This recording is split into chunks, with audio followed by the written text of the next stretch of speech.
as the reporting was happening, Erik Nielsen is here. You're laughing. What are you laughing about? The show. I mean, it's a complete disaster, right? I mean, your colleague is absolutely right. There are different ways of interpreting Tusk's statement, but the other thing is important. There's not one view within the EU 27 now on this, including the Commission. The Commission clearly wants a long delay, simply because it makes no sense, short.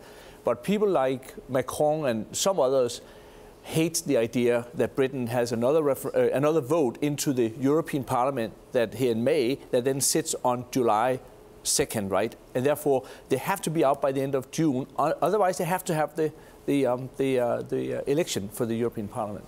So, Liz Ann, how do you look at it?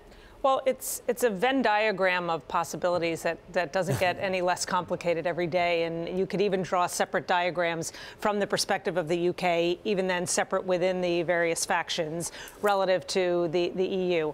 I think the overarching issue is that broadly in Europe, not just in the UK, there's a halting of activity. And it's almost like Brexit represents the China-US trade war for the United States in terms of business confidence and unwillingness to kind of step out and make long-term investments. Everybody's in a holding pattern right now because there are still so many outcomes. And even with the vote yesterday, and Erik, you might know this, from what we understand, even that vote is not legally binding. So this notion that a no-deal Brexit is completely off the table isn't necessarily true. Maybe it's still a very low-likely scenario, but not fully off the table. It's true. It's not legally binding.